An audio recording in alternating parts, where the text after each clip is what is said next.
parler chakra. Donc, alors moi, je vais commencer par vider le sac, on va dire, de ce qu'on sait un petit peu, on va dire communément d'un chakra. Vous avez tous entendu parler des chakras. Ça devient, c'était à l'origine des enseignements un petit peu ésotériques. Aujourd'hui, c'est complètement ésotérique, exotérique, puisqu'on en entend parler à travers beaucoup de domaines, à travers le yoga, à travers la méditation, l'ayurveda, la médecine ayurvédique, le tantrisme, et puis bien sûr les enseignements ésotériques. Donc le chakra, c'est quoi? Donc c'est un mot sanskrit. Ça désigne à l'origine une roue ou un disque, enfin quelque chose de vaguement circulaire qui tourne.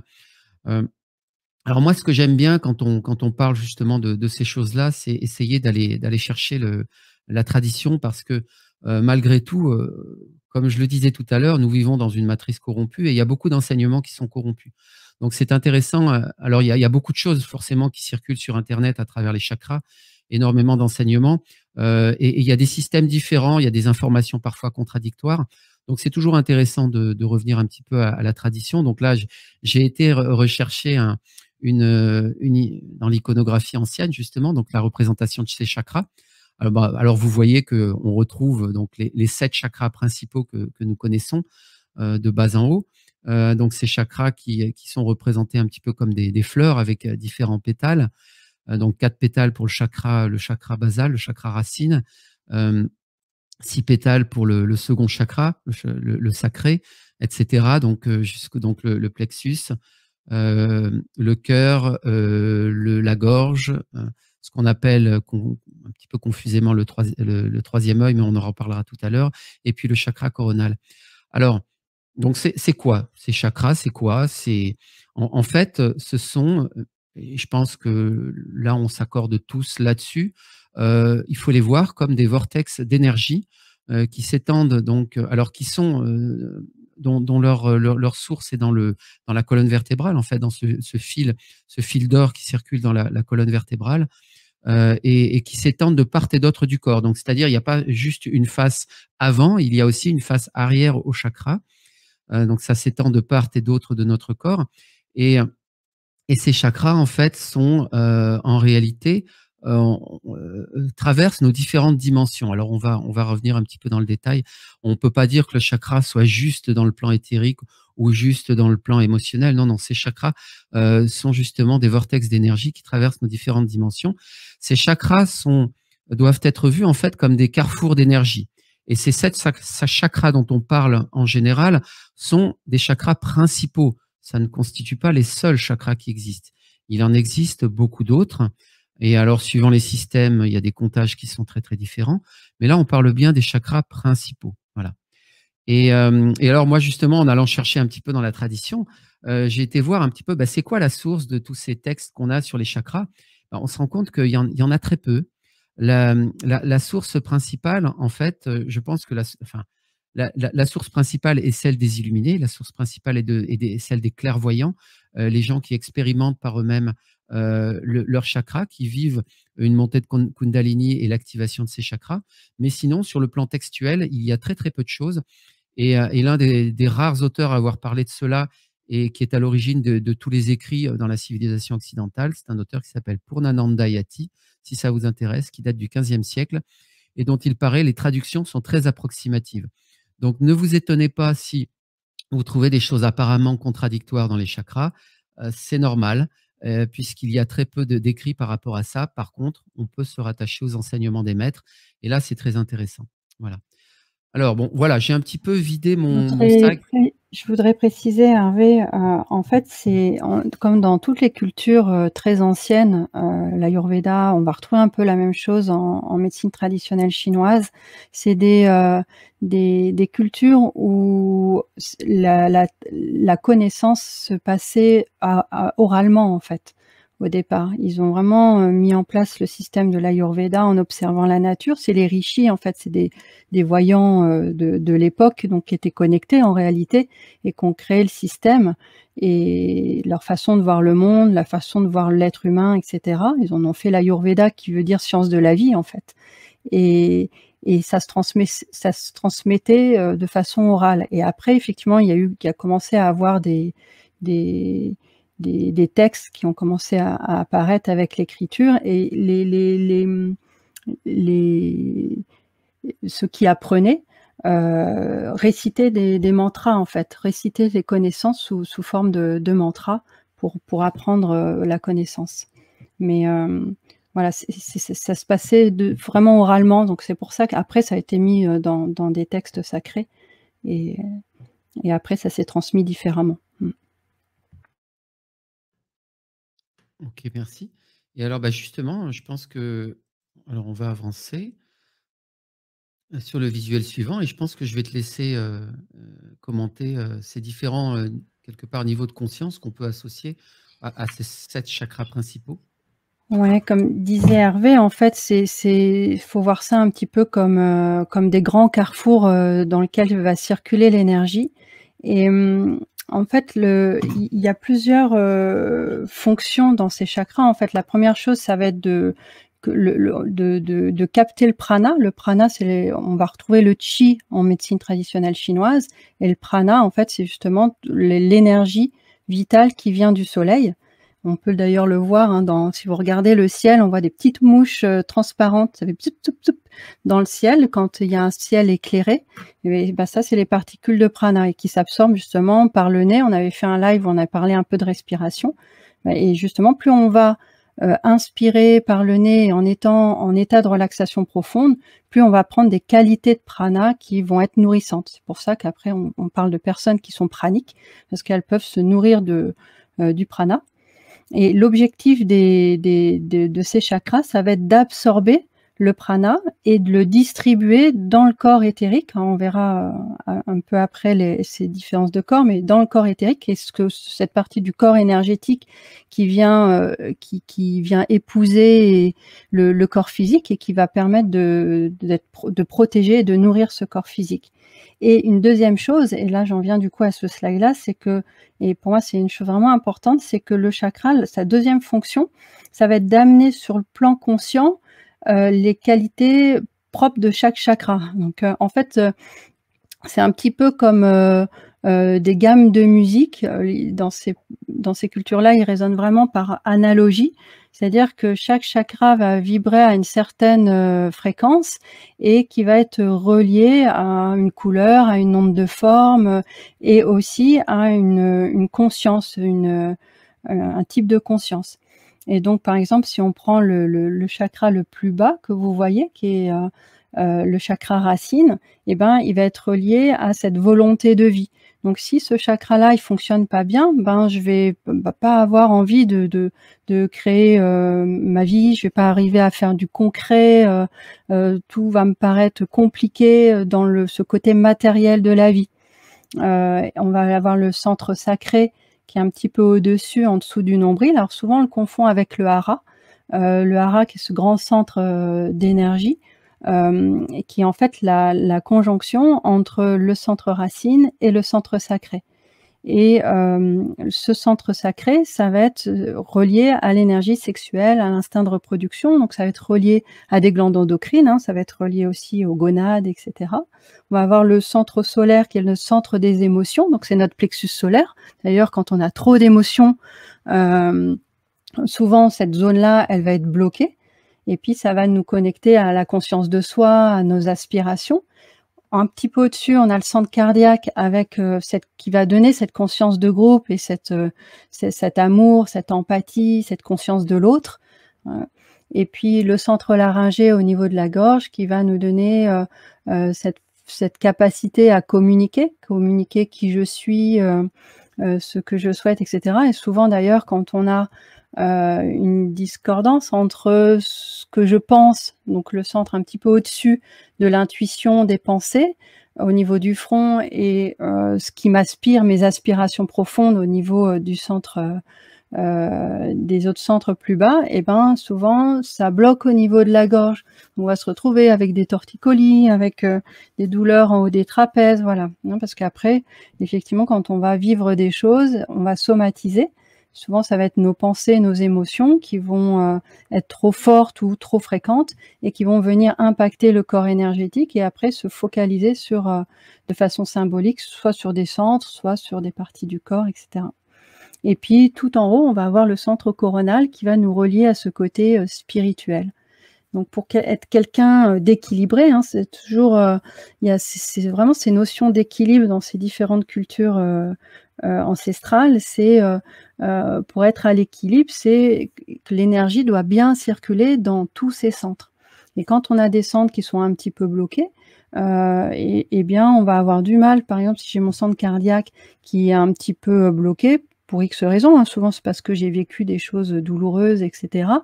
Ben, je vais avoir tendance à me fermer aux autres et puis je vais avoir du mal donc je vais me replier sur moi-même et ça va me créer des émotions et je vais avoir du mal à m'ouvrir aux autres.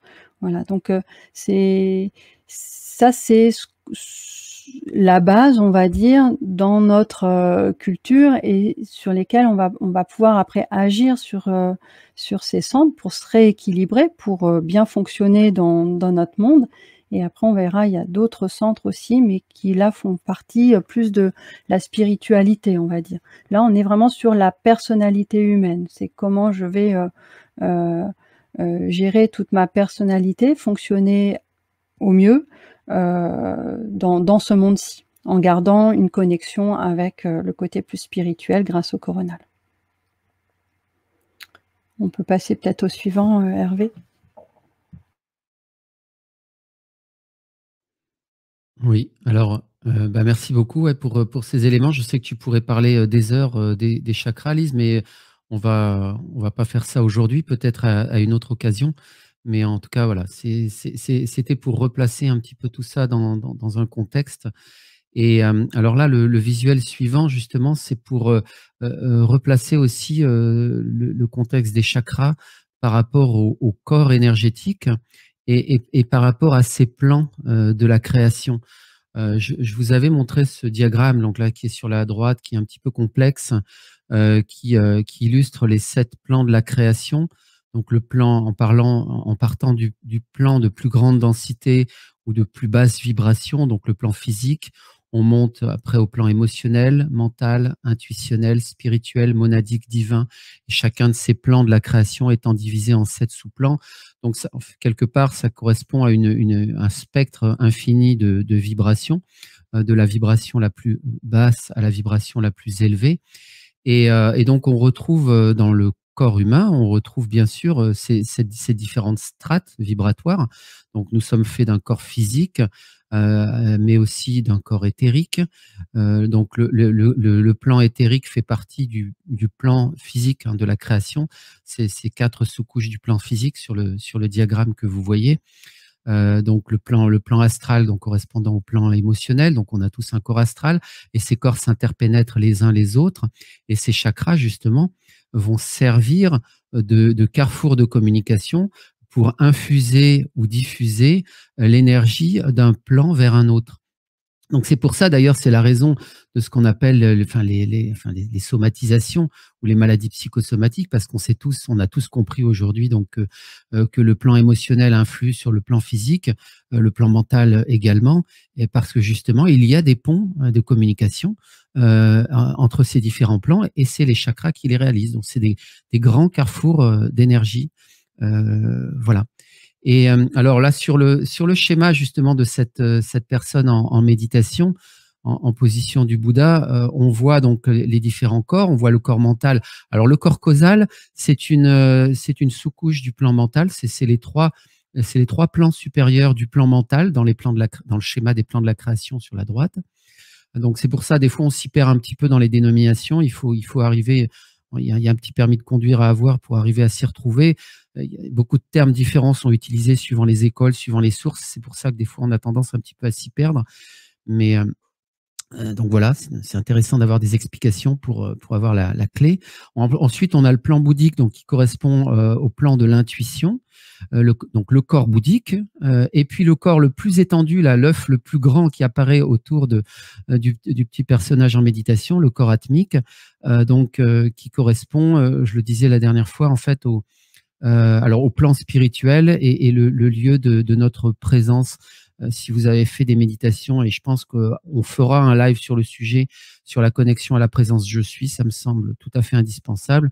Quand on parle de sa connexion à sa présence je suis, En fait, on fait référence au plan atmique, donc notre supraconscience.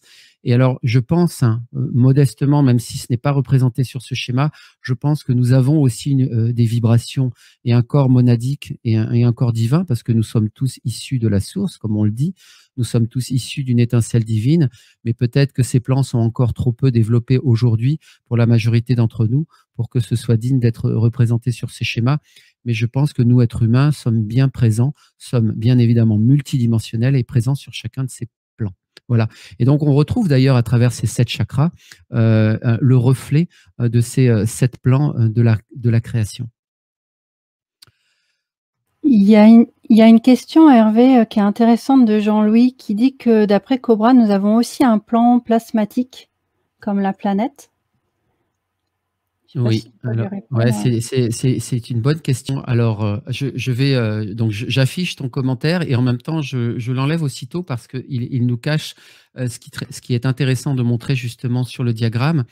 Donc regardiez donc le diagramme de droite, le plan physique. Vous allez voir donc tout en bas vous avez le plan dense, le plan liquide, le plan gazeux. Puis vous avez une ligne pointillée. Et au-dessus de cette ligne pointillée, vous avez le plan éthérique, puis super-éthérique, subatomique, atomique. Alors, en fait, le plan plasmique, c'est ce plan pointillé.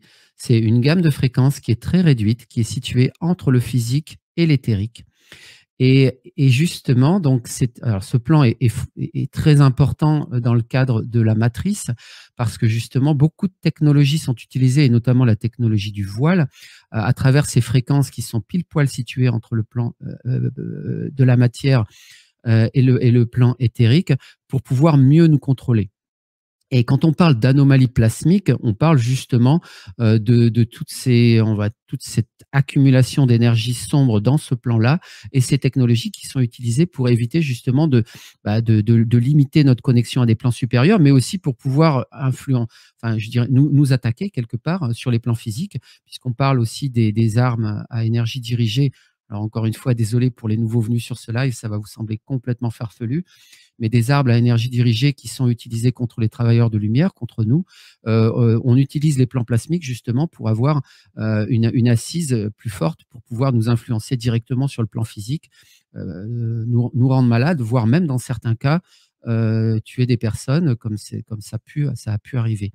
Donc voilà, donc ce plan plasmique, il est là et c'est une petite couche, mais qui a son importance toute particulière dans le cadre de la quarantaine. Donc j'espère que ça a répondu à votre question.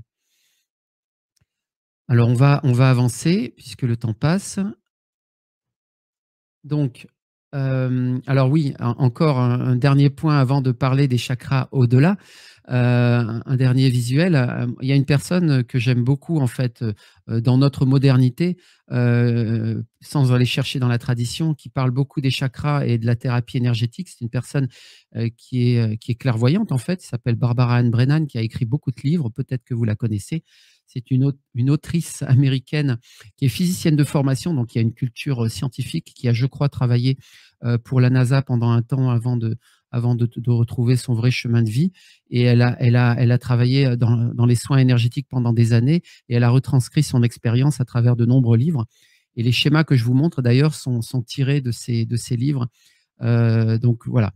Et alors c'est intéressant justement parce que on comprend mieux certaines choses, parce que quand on regarde juste la tradition, c'est vrai que ces histoires de pétales, de fleurs, on ne comprend pas très bien, mais elle nous donne vraiment une représentation de ces chakras tels qu'elle les voit en tant que clairvoyante.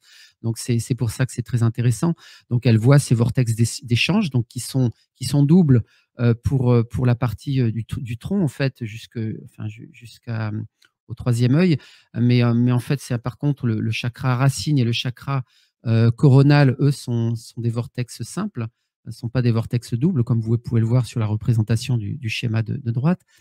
Donc, il y a des vortex, comme le coronal et le chakra racine qui nous connectent au ciel et à la terre. Alors, quand on parle au ciel et à la terre, bien sûr, c'est les énergies du cœur sacré de la terre, mais c'est aussi les énergies donc du ciel, donc de la spiritualité, des plans qui sont plus élevé vibratoirement. Et puis nous avons ces chakras qui nous connectent de façon horizontale à la communauté humaine.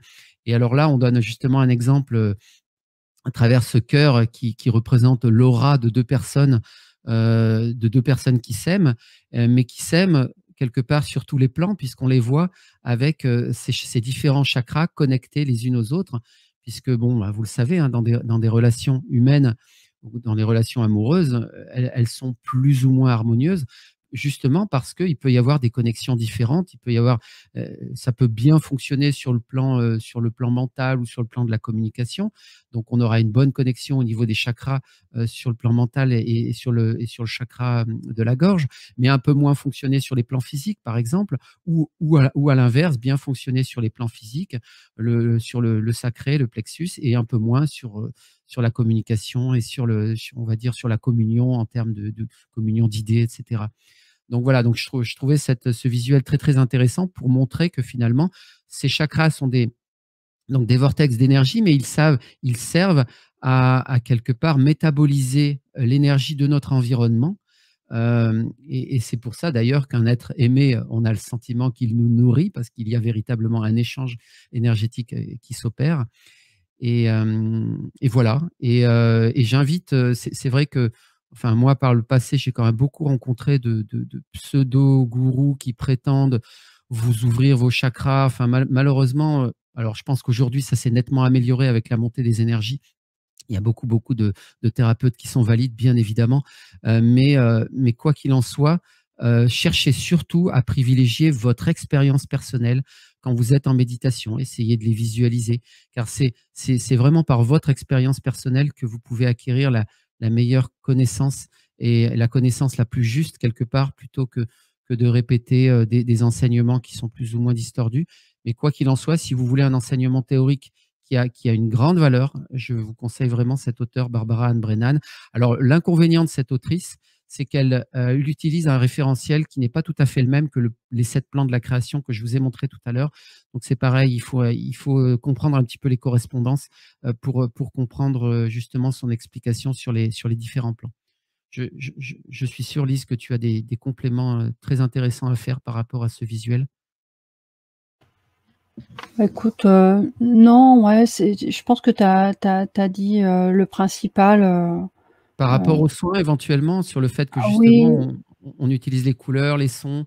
oui, c'est vrai qu'on peut, en thérapie, on va travailler essentiellement sur le plan éthérique, quoi, physique, éthérique, émotionnel et mental, et effectivement, on va se servir de ces grands centres. On peut travailler globalement, hein, sur ces différents corps, et après on peut travailler sur ces différents corps à travers évidemment les chakras.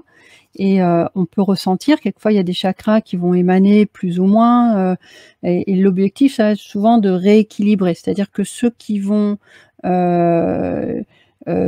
émaner trop fort, on va les apaiser, et puis ceux qui vont être trop en vide, on parle de vide et de plein en général, eh bien on va activer l'énergie, et comme disait Hervé tout à l'heure, c'est des tourbillons. Donc en fait, on va jouer sur le sens de ces tourbillons, à tourner dans le sens des aiguilles d'une montre ou à l'inverse, et cetera. Voilà. Après, il y a plein de façons de travailler. Et après, effectivement, ils vont être, on va travailler sur les différentes couches avec différents matériaux. C'est-à-dire que le corps physique et éthérique, on va pouvoir utiliser les cristaux. Alors, si on utilise du cristal tachyonisé, là, c'est encore mieux. Mais voilà, des cristaux, des pierres. Les couleurs c'est le corps émotionnel qui est sensible aux couleurs, donc on va pouvoir prendre par exemple des cartes de couleurs, par exemple, et les amener sur les chakras et aller les travailler comme ça. Et les sons, on utilise beaucoup. Vous connaissez peut-être les bols tibétains, par exemple. On va travailler avec les sons. Et le son va vibrer, et c'est le corps mental en fait qui va être plus sensible au son. Voilà. C'est pour ça on a plein de façons de travailler sur les chakras et sur ces différents corps. Après, les autres corps, en thérapie, si on parle de corps bouddhique et autres que vous avez vu là dans ce tableau, en tout cas moi, à ma connaissance, dans ma pratique, je ne sais pas travailler dessus. Je sais travailler que sur le corps physique, éthérique, émotionnel et mental. Et après, effectivement, avec les méditations et les chambres à tachyon, on va pouvoir aller travailler bien au-delà, ouais. OK, merci beaucoup. Alors voilà, on en vient à cette notion de chakra au-delà. Donc nous avons vu tous ces 7 chakras fondamentaux qui font finalement, partie de notre enveloppe corporelle. Mais la question qu'on peut se poser, c'est: y existe-t-il des chakras au-delà de ces 7 chakras, au-delà du chakra coronal? Alors j'ai fait un petit exercice intéressant. J'ai essayé de voir si dans l'iconographie ancienne justement, il existait quelque chose. Et alors j'ai trouvé ce petit bonhomme, rigolo là, avec son espèce de chapeau pointu démesuré. Bon, il y en a d'autres, hein. Et effectivement, dans la tradition, on trouve, ces notions justement de chakras, transpersonnels, donc au-delà de la personnalité, comme le disait Lise tout à l'heure, qui, nous relient à des plans encore plus subtils de la création. Et alors, quand on fait une recherche en particulier sur le chakra d'étoile de l'âme, on va vous demander tout à l'heure de vous connecter au chakra d'étoile de l'âme, eh bien, il y a même un terme sanskrit, hein. Vous savez que tous les chakras ont leur nom, on les a pas déclinés, mais on les voit. Alors, je ne sais pas s'ils seront visibles dans le visuel, puisque le visuel est un peu petit, mais donc le terme correspondant, vous pouvez faire des recherches sur internet, c'est Vyapini. Vyapini, donc un mot sanskrit qui désigne atteinte à travers. Donc pourquoi atteindre à travers? Parce que justement, c'est un chakra qui va nous permettre d'atteindre des plans plus élevés, de la création, d'atteindre des plans, pourquoi pas, donc monadiques, et divins. Hem Et pourquoi chakra d'étoile de l'âme? Parce que c'est un chakra pour les personnes clairvoyantes qui est visualisé comme une étoile brillante, à la fois blanche et dorée, et qui, est véritablement le point d'entrée de l'âme au moment de l'incarnation, mais aussi une espèce de passerelle de communication entre finalement notre âme incarnée et notre âme supérieure, c'est-à-dire les plans, supérieurs de enfin notre présence ou, notre présence spirituelle. Donc voilà, donc vraiment, donc c'est cette notion de chakra d'étoile de l'âme, il est confirmé à la fois par la tradition, mais et à la fois par les clairvoyants aujourd'hui. Hem, Ces chakras ne s'arrêtent pas à notre enveloppe corporelle, et ces centres d'énergie vont nous permettre de communiquer avec ces plans supérieurs, et on peut considérer que ce chakra d'étoile de l'âme est également un chakra majeur. Et donc c'est pour ça que dans les systèmes après, donc il y a même d'autres chakras qui existent au-delà du chakra d'étoile de l'âme. On n'en parlera pas aujourd'hui, et c'est pour ça que dans les systèmes, des fois vous parlez, donc on parle du système A7, mais on parle du système A9, du système A12, A15, et puis aussi on parle de système à 114, 1000, et cetera. Mais là, c'est parce qu'on y inclut non plus que les chakras majeurs, mais aussi des chakras mineurs, c'est-à-dire tous les petits carrefours énergétiques qu'il peut y avoir, à la surface de nos différents corps. Bon, je pense qu'il faut être très, très avancé pour pouvoir expliquer ça dans le détail. Mais nous, on va s'arrêter à la notion de chakra d'étoile de l'âme. Et, voilà ce que je voulais vous dire par rapport à l'aspect tradition, pour confirmer son existence, sa validité. Et alors, en l'occurrence, où est-ce qu'on va aller le chercher, ce chakra d'étoile de l'âme? Là, il y a des informations qui sont un petit peu contradictoires en fonction des auteurs, mais disons que, on considère qu'il est entre, voilà, suivant les auteurs, entre 20-30 centimètres, voire 50 centimètres au-dessus du sommet de votre crâne. Donc, certains considèrent d'ailleurs que le chakra coronal lui-même est un petit peu au-dessus du crâne, mais mais très légèrement, parce qu'enfin voilà, il va s'ouvrir, il va s'étaler, mais en réalité, le chakra d'étoile de l'âme est plus franchement au-dessus de votre crâne. Donc si vous cherchez à le visualiser, voilà, essayez de le visualiser 30, 40, 50 centimètres au-dessus, de votre crâne. Essayez de visualiser, une étoile, brillante, blanche, dorée, et vous allez voir que justement ce chakra, va nous permettre donc de communiquer verticalement, encore une fois, avec notre supraconscience, finalement, hem, permettre que notre présence «je suis» soit plus présente à l'intérieur de nous, puisse infuser, des connaissances, des intuitions, qui peuvent nous servir dans notre quotidien ou par rapport à notre mission. Mais ce chakra d'étoile de l'âme, il a aussi une importance toute particulière, par rapport au fait, qu'il peut constituer aussi une passerelle par rapport aux autres personnes, qui ont appris à communiquer enfin, qui sont ouvertes, on va dire, avec la communication avec leur âme. Donc, c'est un chakra qui permet de communiquer horizontalement d'âme à âme.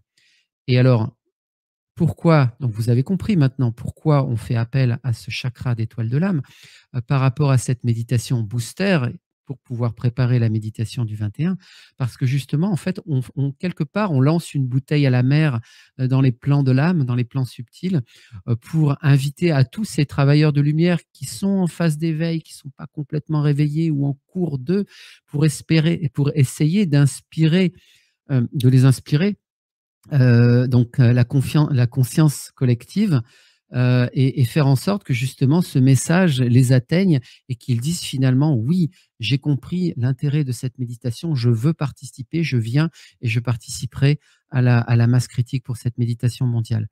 Donc c'est quelque part, c'est un peu quelque chose de magique, une magie blanche qui fait appel à la conscience planétaire, à la conscience collective, pour faire en sorte que nous soyons un maximum de personnes à s'ouvrir justement à cette méditation, pour participer à cette méditation. Donc voilà le sens profond de l'utilisation de ce chakra d'étoile de l'âme par rapport à cette méditation booster. Donc, je voudrais répondre à des questions que je voyais sur le chat ou des commentaires. Effectivement, il y a des différences de hauteur en fonction des personnes, et cetera. Encore une fois, ça va être l'intention qui va compter. On avait beaucoup parlé d'intention sur un live avec l'histoire du quintet, et cetera. Si vous mettez votre pensée au-dessus de votre tête et sur votre étoile de l'âme le chakra de l'étoile de l'âme avec cette visualisation de cette étoile dorée, vous allez y être, peu importe la hauteur, hein, parce que voilà, c'est pas un souci. Et puis, autre question auquel je voulais faire un petit commentaire, c'est quelqu'un de Facebook, alors on n'a pas son prénom, sur l'auto-guérison. Je me méfie des thérapeutes, je m'auto-guéris déjà moi-même. Et quand on regarde les tarifs pour exagérer dans une faculté que l'on a de nous-mêmes, sur nous-mêmes, bref, effectivement, on peut faire des choses nous-mêmes. Et surtout avec la méditation, mettre de la lumière, visualiser que l'énergie circule, etc. Mais quand on a beaucoup d'émotionnel, on est tous un peu fracassés de la vie, hein, on a des expériences, on est tous dans le même bateau, dans ce monde prison avec les parents qu'on a eus, la société qu'il y a, etc., qui nous brime un peu beaucoup. Du coup, on vit plein d'émotions, on a plein de blessures qui s'activent et quand les émotions sont trop fortes, trop fréquentes, c'est à un moment donné, c'est quand même bien de se faire accompagner parce qu'on a des résistances qui se mettent en place et seul, on peut faire une partie du travail. Par contre, je ne pense pas que seul, on puisse aller creuser en profondeur. C'est compliqué. Notre système psychique se met en résistance et on n'arrive pas à aller au fond des choses. C'est bien d'avoir quelqu'un qui nous mette en face avec bienveillance, mais en face de nos blessures et il nous accompagne à les guérir. C'est dur seul d'aller au bout. Et je ne sais pas si le bout, on y arrive en fait, mais c'est un chemin. Je peux témoigner dans ce sens-là. Je suis tout à fait d'accord avec ce que tu dis. Et oui. On est tous sur ce chemin-là, hein, d'apaiser nos blessures et de fonctionner au mieux pour se libérer de tout ça. Et on a besoin d'être accompagné de X façons. Il y a plein de façons, mais c'est important de faire ce travail-là et d'en avoir conscience. Alors, je suis désolé, je vais devoir accélérer un petit peu. Malheureusement, nous sommes contraints par l'heure de la méditation mondiale de 14h08 et j'avais encore quelques éléments à vous communiquer. Donc, malheureusement, pour cette fois-ci, on clôt ce chapitre des chakras et du chakra d'étoile de l'âme.